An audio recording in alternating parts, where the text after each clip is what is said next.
The Provo River Delta Restoration Project aims to restore the lower Provo River ecosystem and create a delta where the river flows into Utah Lake.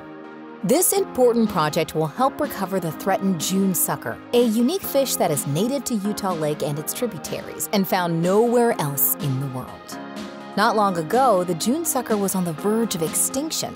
The delta was created to help bring the species back by providing nursery habitat young June sucker need to grow into adults and increase their numbers. The Delta Project benefits the human population too. It provides numerous outdoor recreation opportunities. And it helps water delivery projects tied to June sucker recovery stay on track, providing much-needed water to residents along Utah's Wasatch Front. This cooperative federal, state, and local agency effort is one of the biggest habitat restoration projects in the country. It successfully builds on millions of dollars already invested in June sucker recovery, maintaining beneficial in-stream flows year-round, and improving the health of the Utah Lake ecosystem. Decades ago, the Provo River separated into a fan of tributaries that created habitat for birds, wildlife, and fish as its waters flowed into Utah Lake. This historic delta was an ideal place for June sucker to thrive, providing a plentiful food source for early settlers and Native Americans. As pioneers continued to settle the area, the lower Provo River was dredged. Levees were built that confined it to a straight, narrow channel. This allowed for farming and ranching, but greatly reduced habitat for fish and other aquatic life. By 1986, the June sucker was declared endangered, with less than 1,000 fish remaining of the millions once found in Utah Lake and its tributaries. The Delta Project area entails about 260 acres of agricultural land acquired for the project. Project construction began in 2020. The next 3 years were spent carefully excavating a system of nearly 5 miles of braided channels and over 23 acres of ponds.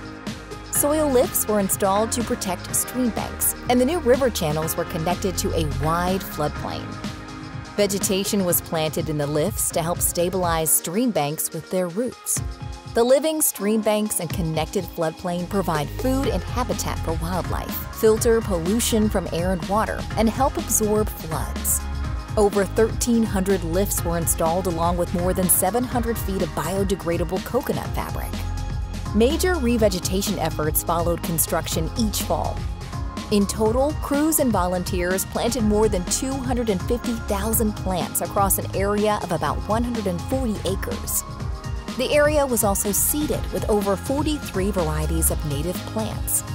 Dozens of volunteer community and school activities were organized each year to cultivate and protect plantings. In 2022, a portion of Skipper Bay Dike, originally built to hold Utah Lake out of the project area, was lowered and 4 delta outlet channels were constructed. This reconnected Utah Lake with the delta area. In March 2023, the Provo River was diverted into the delta through its carefully crafted network of channels and eventually out into Utah Lake. A portion of the Provo River flow still continues down its original channel through a new diversion facility. An aeration system was installed to protect the channel's water quality, and a small downstream dam was constructed to maintain water levels deep enough for boating and better sport fish management.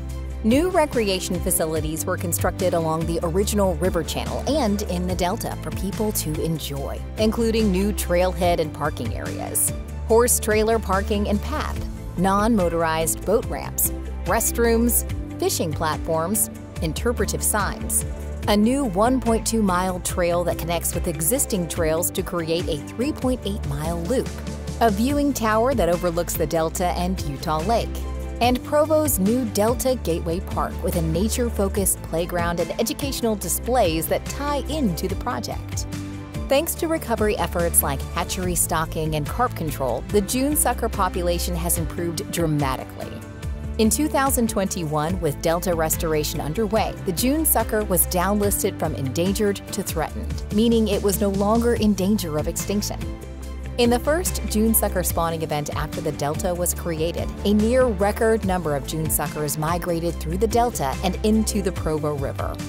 While project construction was completed in 2024, monitoring of the area will continue through the years, chronicling the Delta's benefits not only to June Sucker, but to all that live in and around it.